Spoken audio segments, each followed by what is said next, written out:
From the heart of the jungle comes a savage cry of victory. This is Tarzan, Lord of the Jungle.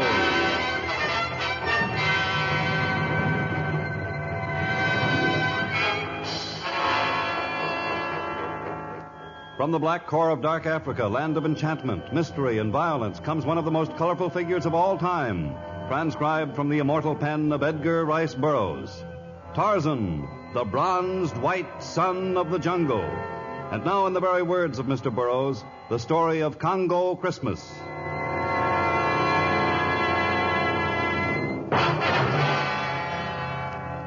The village of the Karmiki tribe consisted of a rambling collection of thatched huts, a lean-to where the women ground corn and cassava, a palaver house and other tribal buildings, and a spiked boma that enclosed the village in a vain attempt to keep out the terrors of the jungle.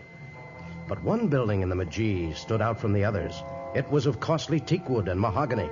Its door was of burnished copper, and fierce guards stood at its entranceway. This was the temple of Miyomoko, moon god of the Karmiki. The single eye of the moon god, a priceless star sapphire in the center of its forehead, glowered malevolently in the near darkness of the jungle dusk as a handsome young warrior placed a sacrifice of wild fruit at the feet of his idol. Great Miyomoko, forgive Kedi for what he has done. Kedi not know what he do to make moon god angry, but now he not catch fish in his nets. Animals not come to his traps. His cattle run away, and Kedi not find them. Why you are angry, great Miyomoko? I will tell you why Miyomoko is angry, son of Kamiki. Oh, the high priest. Miyomoko is not angry with you, Kedi. He is angry with all of the Kamiki tribe. But because you are strongest and bravest of the young warriors, he has selected you to redeem the people of tribe. That is why my cattle run away? Why I no catch fish or animals? It was a sign so that you would know you were the Matule. The chosen one? Chosen for what? You know that Miyomoko has been the god of your people since the beginning of time. The deal? You know that many of your tribe have given their lives to protect the great star sapphire that is the eye of the moon god. The deal? That many, including the father, the grandfather, and the great-grandfather of Miyomoko's high priest, have died for the moon idol? Yes, I know all of this, high priest. And yet, with each passing day, more people of tribe turn from Miyomoko and worship a false god. You mean those who go to missionary? Nidio, unless missionary is destroyed, unless people of Karmiki return to Miyomoko, fish will no longer come to our streams. Our cattle will all disappear. Our fields will be barren. And our children will die unborn. But what is Kedi to do? Tonight, when the moon is high, you, the chosen one, must go to the missionary building. You must find the man Collier, and you must kill. I, high priest of Miyomoko, have spoken.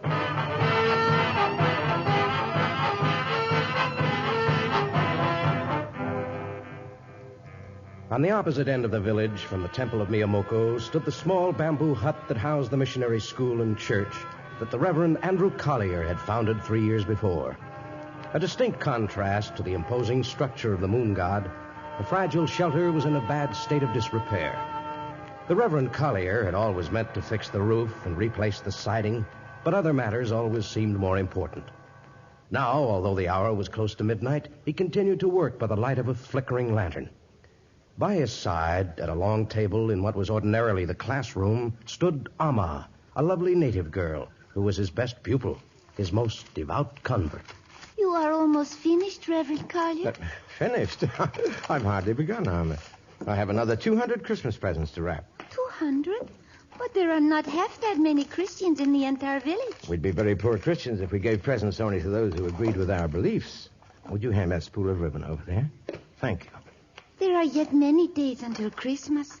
Why must all the packages be wrapped tonight? You can never tell what might come up. Now, I don't want to have old Santa Claus come along and find me not ready. Scissors, please, Alma. It will be a wonderful Christmas, even though there are so few of us Christians. There are more than there were last year, Alma, and more last year than the year before that. We have much to be thankful for. I'm ready for the next toy. Oh, look at this one. A tiny kibwa. Yeah, it's a rather cute little dog. Yes. But I'm afraid there won't be nearly enough toys to go round. I sent another letter to the Church Foundation, but they Oh, well, they couldn't possibly have sent all the things I asked for. You are sad, Reverend Collier? Not exactly. But I keep remembering those Christmases at home. There was always snow on the ground. Snow?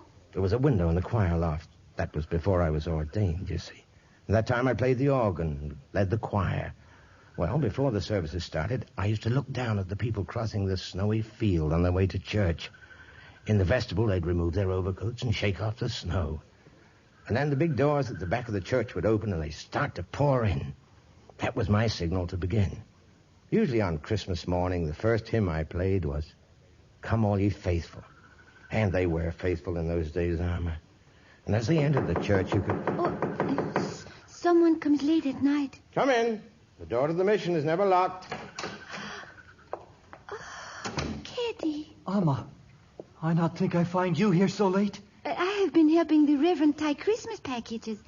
You go now, Amma. Why?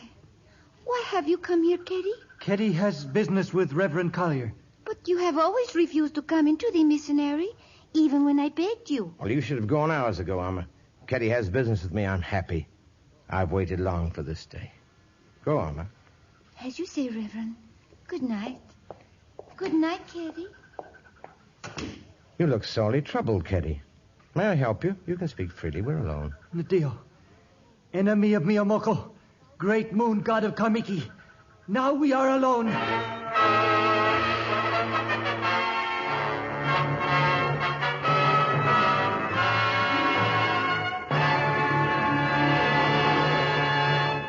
In just a moment, we'll return to our exciting story of Congo Christmas.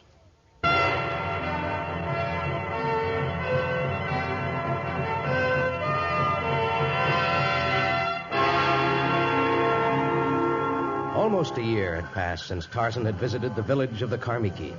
Now he was on his way back from the city of Amdumara, and since the elephant trail he followed came within a few miles of the Karmiki kraal, he decided to renew old friendships.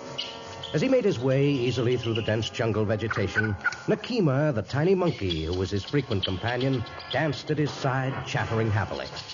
Suddenly, as Tarzan reached the entrance of the village, he stopped in his tracks. From the temple of Miyomoko came the frenzied chanting of the high priest and his acolytes, and the low beating of the Moti Ngoma, the drum of death. Tarzan rushed to the shrine of the moon god and attempted to enter, but the powerful hands of the temple guards reached out for him, and massive bodies blocked his path. The beating of the Moti Ngoma has been outlawed, and I demand to see your high priest at once. Go back. I do not wish to cause bloodshed, but unless you take your hands from me and step aside so that I can enter, I shall... Pass! Jumbo, high priest of Miyomoko.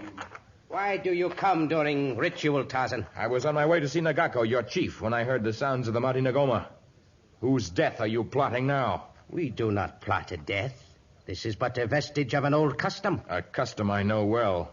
Your chief has long kept himself neutral in the struggle between you and others who do not believe in your fanatic religion, but I am not neutral. Tell me whose death you plan. You do not frighten me, Lord of the Jungle. Soon the people of Karmiki will return to the obedience of Miyomoko. As the moon god was in years gone by, so will it be again.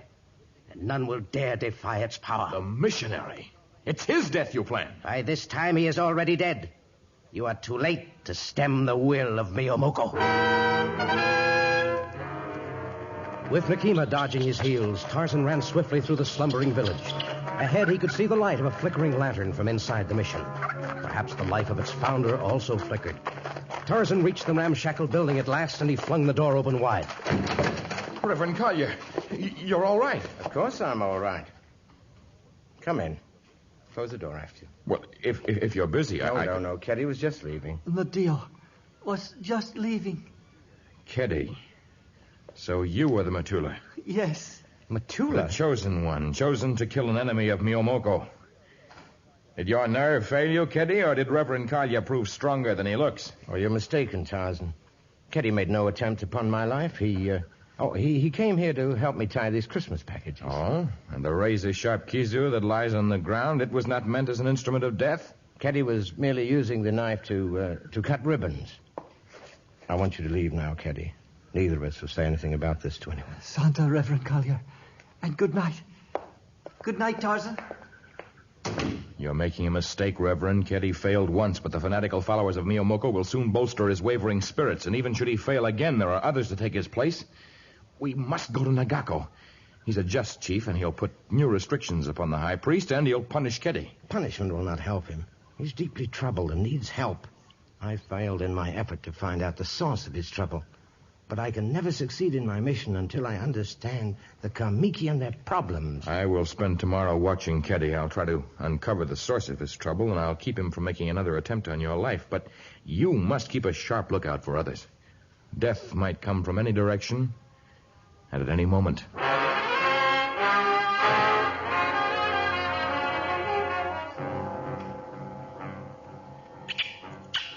All the next day, Tarzan shadowed Keddy. It seemed amazing that the youth was unaware of his presence, for Nakima, who clung to Tarzan's shoulder, chattered shrilly. But Keddy was lost in a world of his own. At that moment, he was tending his small flock of sheep, but he was so absorbed in thought that a tiny lamb wandered off unnoticed. And as the lamb reached the fringe of the jungle, Numa the lion drew close, attracted by the scent of a tasty morsel. The lamb stumbled uncertainly, its tiny ears raised in frightened query. It turned to rejoin its flock. But now the lion crouched low, powerful muscles flexed, and the king of beasts leaped toward its helpless prey. But at that exact moment, a bronze white savage catapulted from the trees, and a shaft of gleaming steel found its mark.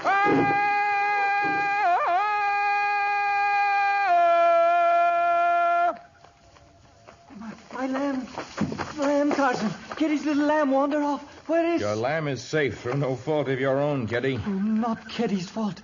His sheep, cattle wander off and cannot be found. Fish not bite on his line or enter his traps. Animals not caught by his snares. Is because Miyomoko is angry. Keddy is bewitched. Keddy, I've been following you all day, and I can tell you why these misfortunes befall you. Why? Because you have no time to properly tend your nets or your traps. I watched you spend the entire morning peering through the window of the mission. I saw you stand for hours this afternoon near the hut where the women bake bread. And I observed you following the maidens when they went to the stream to fetch water. Tarzan saw Keddy do these things? I did. Keddy, you're so busy trying to catch glimpses of that girl, Amma, that you have no time for the other matters.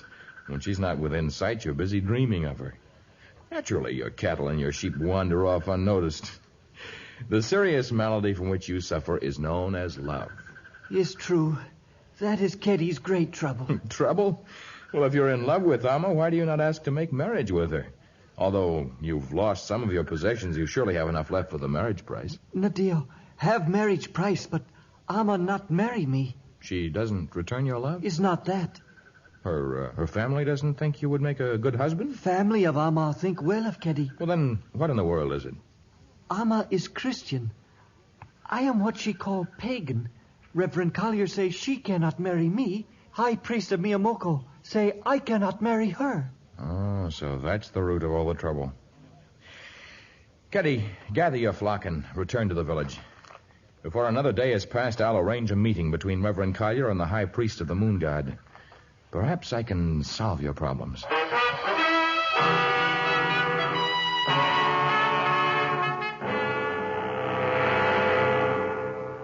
I, the high priest of Miyomoko, will not leave the temple to visit the intruder. The Reverend Collier has agreed to come here to discuss the matter. He may enter, but only in the custody of 4 of my strongest guards. You are to be alone in the temple when he comes. The guards and the other priests and the sentries are to be removed. You're to meet as equals. And why should I agree to such ridiculous conditions? Because your chief, the mighty Nagako, knows nothing of your instructions to Keddy.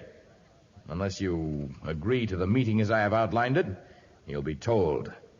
Nagako has no patience with plans for murder, and you shall feel the fury of his anger and the power of his authority. I agree to your terms. Tell the Reverend Collier to enter the temple when the hour of midnight has come again.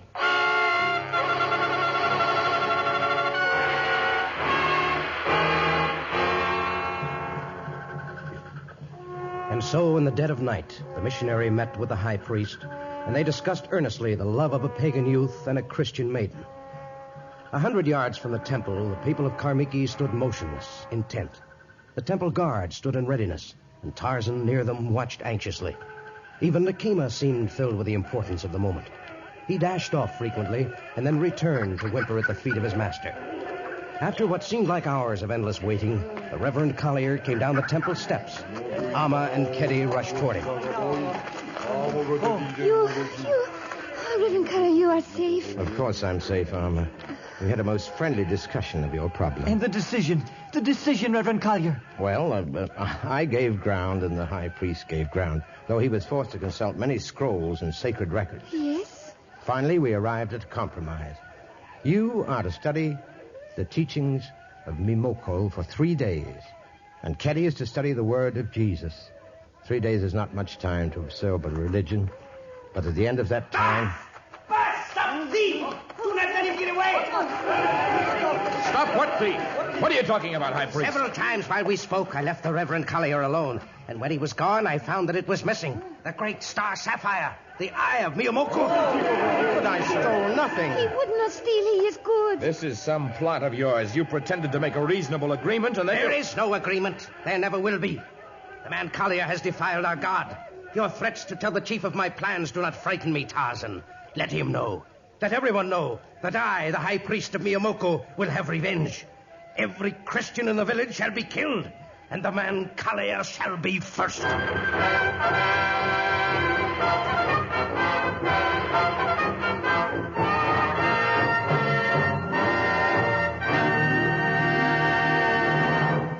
In just a moment, the strange conclusion of Congo Christmas.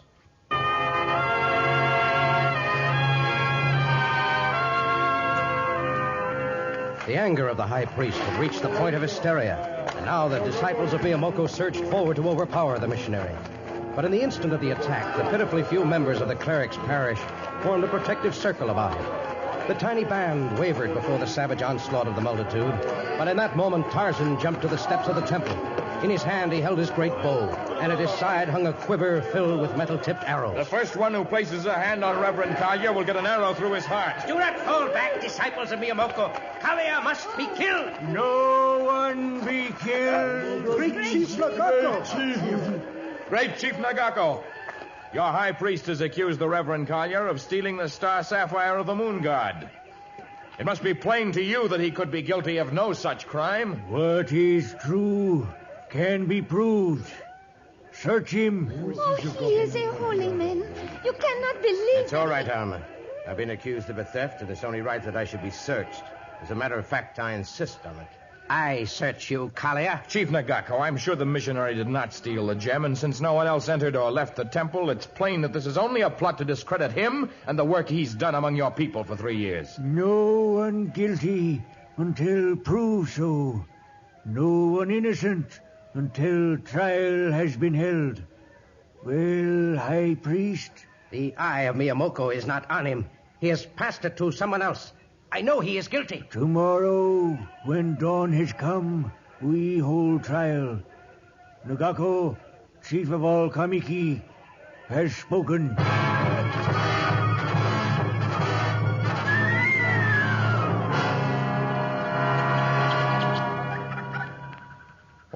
Why do you not invite me inside the mission, Reverend Collier? We can talk out here.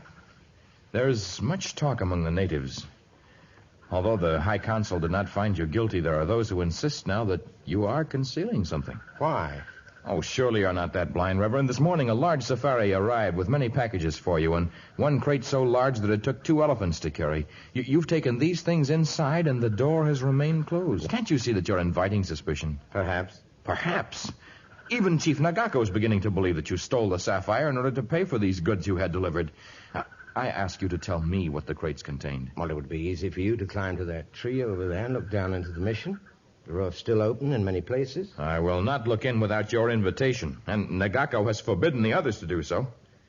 But even my friendship and the spirit of justice that Nagako holds dear will not prevail long against the growing temper of the Karmiki. Tarzan, for 3 years, I've taught the unvarnished principles of Christianity. It's not enough. If I'm to succeed, I must match the colorful ceremonies of the native rites. These people will not accept the word of the Bible for miracles. They must see them with their own eyes. And you intend to perform a miracle? No, that I cannot do. But I'm inviting every member of the tribe to come here tomorrow. Perhaps on Christmas Day I can reveal something here that they will accept as a miracle. It's my only chance for personal safety, so that I may continue to fight for a cause that I know is right.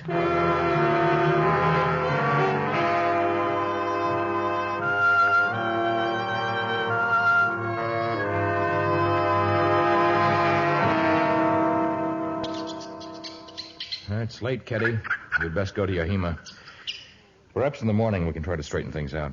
Is no way straightened. Now Keddy won't be Christian. But high priest say never let Keddy go. Puts curse on marriage. Well, things may look different by tomorrow, Keddy.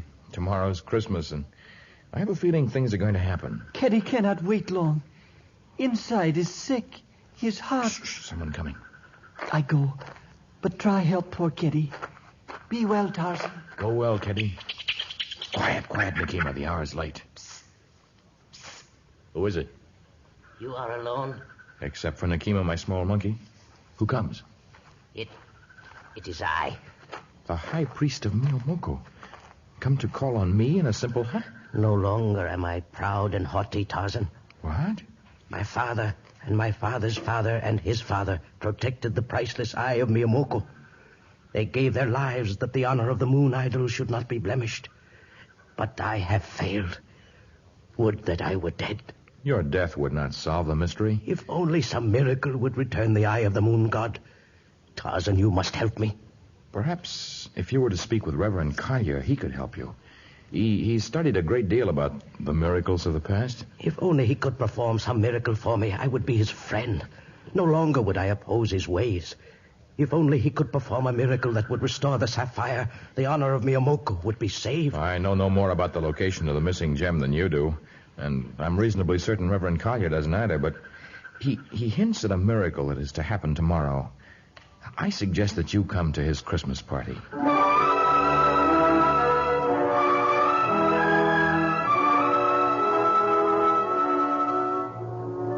Christmas in the Congo. The dawn came early and the sun was strong. But even before the daylight had come, the entire village had gathered outside of the tiny mission. Inside, the Reverend Collier peered out nervously. The church foundation had been generous beyond his fondest dreams, but everything they'd sent him might be in vain. Now, as he nodded to Amma, the doors and the windows were thrown open. In front of the strange-tempered crowd, he could see the high priest, Tarzan, Nagako, the aging chief, Keddy, and the others. They watched him intently as he sat down before a huge box-like structure, a strange affair that had required 2 elephants to carry. And then, as he'd done so long ago, on those Christmases before he'd been ordained, the man Collier set to his task.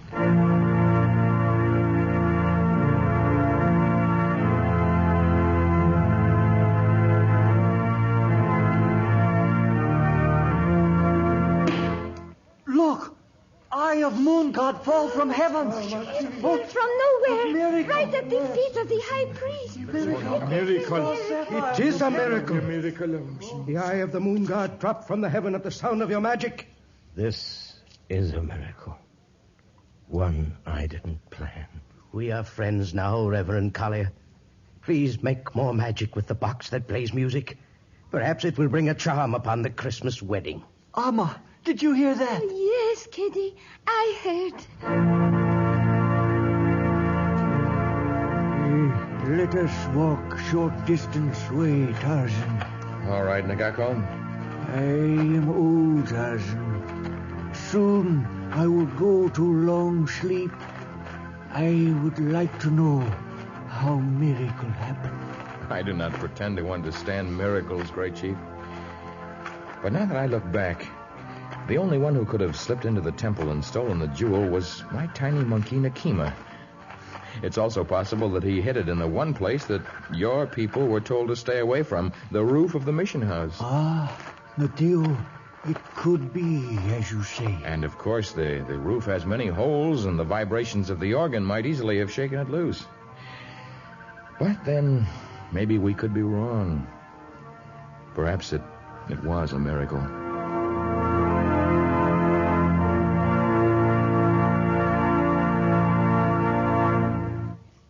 All of us connected with the production of Tarzan join in wishing you a very happy Christmas. And we invite you to remain for a preview of our next story.